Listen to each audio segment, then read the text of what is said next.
세상 사랑하사 독생자를 주셔서 믿는 사람마다 멸망치 않고 영생을 얻게 하셨네.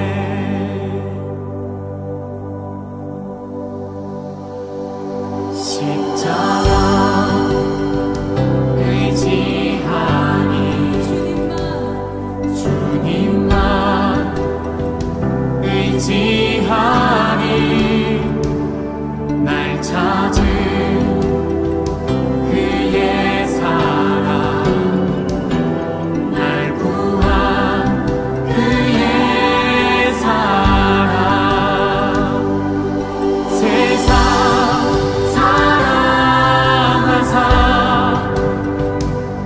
독생자를 주셔서 믿는 사람마다 멸망치 않고 영생을 얻게 하셨네. 주님 믿습니다. 주님을 기다리네. 주님을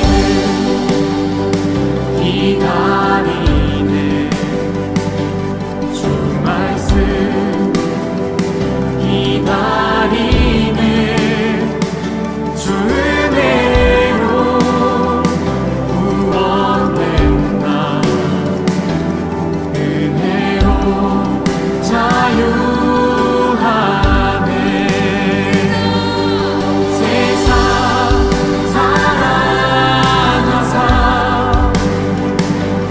독생자를 주셔서 믿는 사람마다 멸망치 않고 영생을 얻게 하셨네.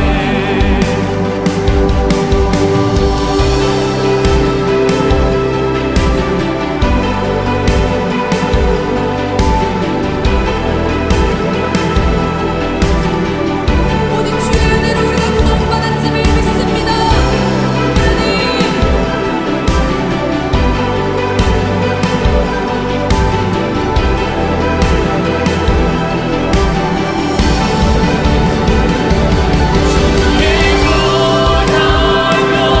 나는 자유해.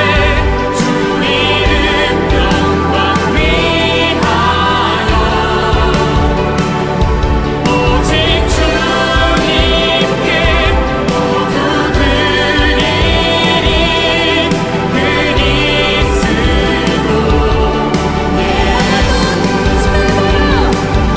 주의 보혈로 나는 자유해. 주 이름 영광 위하여 오직 주님께 모두 드리리.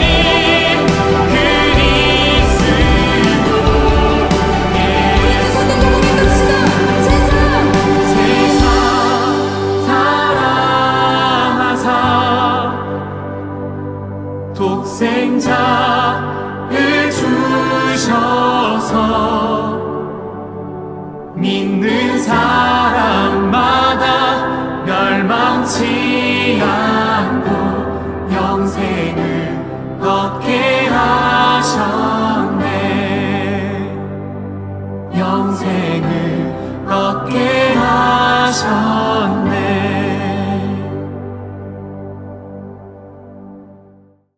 오늘의 말씀을 같이 읽겠습니다. 누가복음 21장 1절부터 9절의 말씀입니다. 예수께서 눈을 들어 부자들이 헌금궤에 헌금을 넣는 것을 보시고 또 어떤 가난한 과부가 거기에 랩돈 2잎을 넣는 것을 보셨다. 그래서 예수께서는 말씀하셨다. 내가 진정으로 너희에게 말한다. 이 가난한 과부가 누구보다도 더 많이 넣었다. 저 사람들은 다 넉넉한 가운데서 자기들의 헌금을 넣었지만 이 과부는 구차한 가운데서 가지고 있는 생활비 전부를 털어 넣었다. 몇몇 사람들이 성전을 가리켜서 아름다운 돌과 봉헌물로 꾸며 놓았다고 말들을 하니 예수께서 말씀하셨다. 너희가 보고 있는 이것들이 돌 한 개도 돌 위에 남지 않고 다 무너질 날이 올 것이다. 제자들이 예수께 물었다. 선생님, 그러면 이런 일들이 언제 있겠습니까? 또 이런 일이 일어나려고 할 때에는 무슨 징조가 있겠습니까? 예수께서 대답하셨다. 너희는 속지 않도록 조심하여라. 많은 사람이 내 이름으로 와서 말하기를 내가 그리스도다 하거나 때가 가까이 왔다 할 것이다. 그러나 그들을 따라가지 말아라. 전쟁과 난리의 소문을 듣더라도 두려워하지 말아라. 이런 일이 반드시 먼저 일어나야 한다. 그러나 종말이 곧 오는 것은 아니다. 아멘. 동물들은 자기를 과시하거나 또 적에게 자신이 강하다라는 것을 보여주기 위해 자신의 몸짓을 한껏 부풀립니다. 자신의 깃털을 쫙 펴서 자신의 위용을 자랑하려고 합니다. 그런데 사람들도 동물의 이러한 습성과 별반 다를 바가 없는 것 같습니다. 사람들은 웅장하고 화려하면 대단한 것인 줄 착각합니다. 바벨탑 증후군이라고 저는 이름을 붙이고 싶은데요. 바벨탑을 쌓던 사람들은 탑을 높이 쌓으면 그것으로 자신들의 이름을 널리 퍼뜨릴 수 있다고 믿었습니다. 하늘까지 쌓으면 그것으로 하나님과 견줄 수 있다고 믿었습니다. 흩어지지 않고 똘똘 뭉쳐 큰 무리를 이루면 하나님도 어찌할 수 없는 큰 힘을 가지게 될 것이라고 믿었습니다. 하지만 웅장하고 거대했던 바벨탑은 하나님과 대결할 수 없었고 하나님께 감동을 줄 수도 없었습니다. 이 바벨탑 증후군은 오늘날에도 여전히 큰 영향력을 발휘합니다. 교회 안에서도 마찬가지입니다. 큰 교회 건물을 짓는 것이 하나님을 위해 큰 일을 하는 것으로 착각합니다. 교회 일을 많이 바쁘게 하면 신앙이 좋아지는 것으로 착각을 합니다. 헌금을 많이 하면 신앙 인격이 훌륭한 것으로 착각을 합니다. 그렇다고 오해하지는 마시기 바라는데요. 큰 교회 건물이 바쁘게 움직이는 것이 또 헌금을 많이 하는 것이 틀렸다거나 나쁘다라고 말하는 것이 결코 아닙니다. 만일 가능하다면 얼마든지 그렇게 하는 것이 나쁠 것이 없습니다. 만일 할 수 있는데도 불구하고 하지 않는다면 오히려 그것이 나쁜 것일 겁니다. 중요한 것은 크다는 그 자체가 절대적인 선이 아니라는 것입니다. 외형적인 모양새의 가치를 결정짓는 것은 그 안에 무엇이 들어있느냐 하는 것입니다. 오늘 본문에서 예수님은 과부의 2렙돈과 부자들의 헌금을 대조시키고요. 또 화려하고 웅장한 헤롯의 성전을 대조시킵니다. 렙돈이란 당시 화폐 단위 중에서 가장 작은 돈이었습니다. 오늘 미국으로 치자면 센트에 해당되는 것이라고 보면 될 것 같습니다. 부자들은 분명히 객관적으로 많은 액수를 헌금했습니다. 하지만 예수님은 부자들이 헌금을 많이 하기는 했지만 그러나 하나님에게는 부자의 많은 헌금보다 과부의 2렙돈이 훨씬 더 많은 것이라고 그렇게 계산될 것이라고 하십니다. 그 이유가 무엇입니까? 4절이죠. 저 사람들은 다 넉넉한 가운데서 자기들의 헌금을 넣었지만 이 과부는 부차한 가운데서 가지고 있는 생활비 전부를 털어 넣었다. 즉 부자는 아무리 많은 액수를 헌금을 했다 하더라도 그것은 자신들의 일부분에 불과했고 과부는 비록 2센트밖에 하지 않았지만 그 2센트는 자신의 생활비의 전부였다라는 것입니다. 여러분 그렇다고 해가지고 아이고야 하나님은 우리의 전부를 헌금하라고 하시는구나 라고 오해하지 마시기 바랍니다. 그러나 재산의 전부를 바치라는 것은 아니지만 그러나 전부를 바치라는 것은 분명합니다. 어떤 전부입니까? 사랑의 전부, 믿음의 전부, 마음의 전부, 우리의 미래의 전부를 바치라는 뜻이기는 합니다. 부자의 일부분의 헌금은 금액이 일부분이라기보다는 그들의 마음이 일부분이었음을 예수님은 지적하고 있습니다. 부자들은 큰 금액을 헌금했지만 하나님에 대한 믿음과 마음은 하나님이 자신들의 전부가 아니었던 것입니다. 반면 과부는 비록 2렙돈에 불과했지만 이 과부에게 하나님은 자신의 전 생활비를 다 드려도 전혀 아깝지 아니하는 사랑이었던 것입니다. 그리고 과부의 2렙돈의 헌금의 의미는 자신의 미래와 안전과 생명은 2렙돈에 달려있는 것이 아니라 생활비에 달려있는 것이 아니라 하나님에게 달려있다라고 하는 고백이었습니다.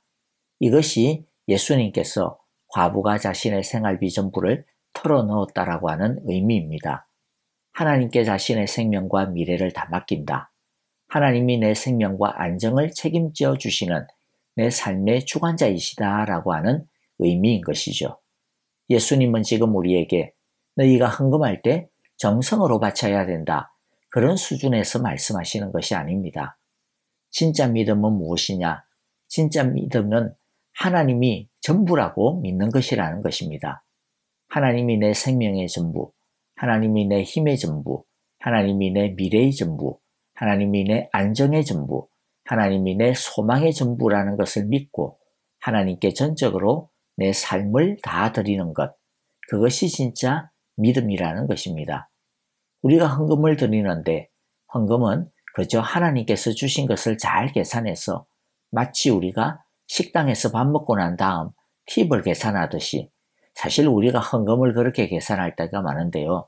여러분, 헌금은 하나님께 팁을 드리는 것이 아닙니다. 헌금의 진짜 정신은 하나님만이 나의 전부입니다. 하나님이 내 미래의 전부입니다. 하나님이 내 생존의 전부입니다. 하나님께 나의 전부를 드리겠습니다. 하나님께 나의 전부를 맡깁니다. 내 미래와 생명과 소망을 맡깁니다. 이렇게 하나님을 전적으로 신뢰하고 의존하는 것, 이게 헌금의 정신이라는 것이죠.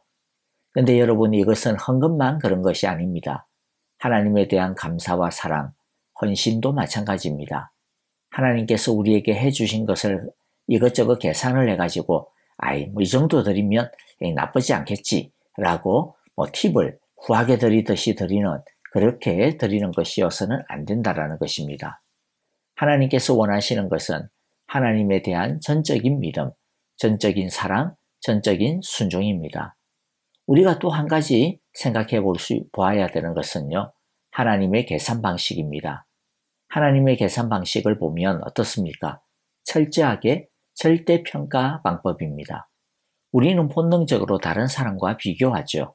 그래서 다른 사람보다 많고 크면 나 이 정도면 됐구나, 잘났구나, 내가 더 낫네 라고 생각을 하고요. 또 반대는 나는 저 사람보다 못하네, 이러한 마음에 빠지죠. 하지만 하나님의 계산법, 비교법은 다른 사람과 비교하지 않습니다. 하나님은 한 사람 한 사람을 독립적으로 계산합니다. 왜 그럴까요? 왜냐하면 하나님이 각 사람에게 주신 분량이 다 다르기 때문입니다.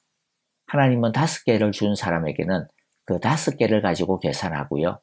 2개를 줬다면 그 2개를 가지고 계산하지, 왜 넌 5개 안 남겼어? 이렇게 하지 않는다라는 것입니다. 그러므로 내가 다른 사람보다 얼마나 더 잘했느냐, 다른 사람이 나보다 어떻느냐라고 하는 그런 생각은 정말로 아무짝에도 쓸데없는 생각입니다. 그래서 크리스찬이 절대 하지 말아야 되는 생각이 있다면 그것은 다른 사람과 비교하는 것이고, 또 다른 사람과 비교해서 자신을 자랑하지도 말아야 하고, 반대로 자신을 비하하거나 열등하게 여겨서도 안 됩니다. 그것은 이 세상의 영인, 악한 영인, 사탄이 주는 생각입니다. 과부는 옆에서 부자들이 거액을 헌금하는 것을 보고서도 주눅들지 않았습니다. 그녀는 하나님께서 자신에게 주신 2렙돈을 가지고 최선을 다해 하나님께 드렸을 뿐입니다. 하나님을 원망하지도, 자신을 초라하게 생각하지도 않았습니다. 너는 너, 나는 나. 이 마인드를 가지는 것이 좋습니다. 이것은 개인주의적인 마인드를 가지라, 그런 뜻이 아니고요. 너는 너대로 하나님께서 주신 가치가 있고, 나는 내 모습이 어떻든지 간에 나대로 하나님께서 주신 가치가 있다라고 하는 그런 마인드를 가져야 한다는 것입니다.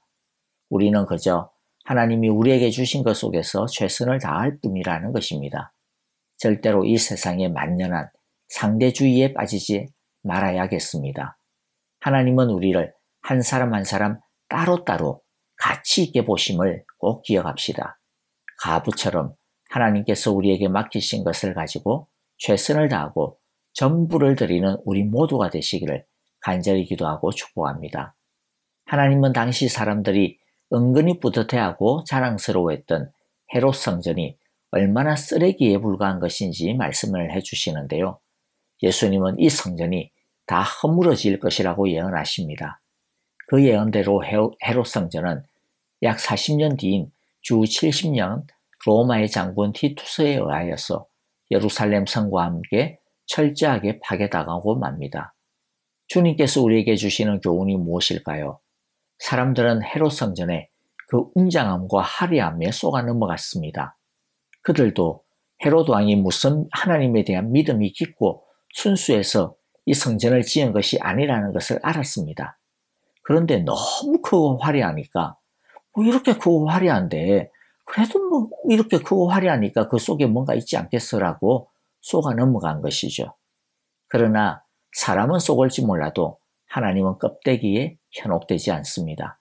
그 웅장한 헤롯 성전은 과부의 2렙돈보다도 가볍다라는 것입니다. 말씀을 마무리하겠습니다. 바벨탑 증후군을 조심합시다. 우리의 속에 어떤 믿음이 있느냐가 우리의 가치를 결정짓습니다. 과부의 2렙돈의 헌금의 의미는 하나님을 자신의 전부로 고백하고 의존하는 것입니다. 하나님에게 우리의 마음과 사랑, 헌신을 팁을 계산하듯이 주지 말아야겠습니다. 우리의 전부를 드려야 합니다. 다른 사람과 비교하지 맙시다. 교만해서도 안 되고요. 열등감에 빠질 필요도 없습니다. 우리는 그저 하나님이 우리에게 맡기신 것에 최선을 다하고 그것으로 하나님을 사랑하면 될 뿐이라는 것을 항상 잊지 말아야겠습니다. 기도하겠습니다. 주님, 제가 드리는 것의 크기와 무게보다 마음과 태도를 보시는 주님이 두려우면서도 위안이 됨을 감사드립니다. 주님께 드리는 모든 순간이 사랑의 헌신이 되게 해주십시오. 또 화려한 겉모습과 그럴싸한 거짓에 미혹되지 않고 반석이신 주님만 온전히 의지하며 정직하게 살아가게 해주십시오.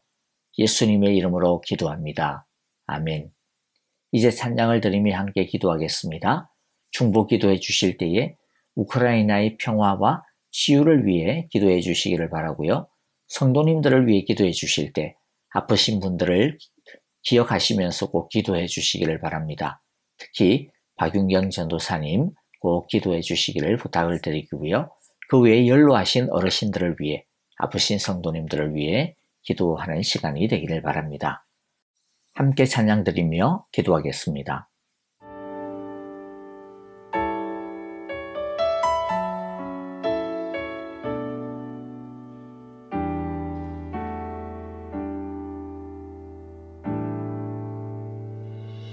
내 모습 이대로 사랑하시네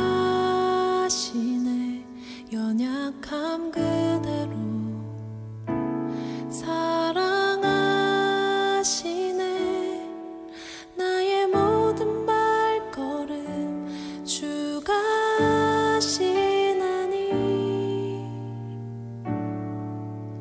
날 인도하소서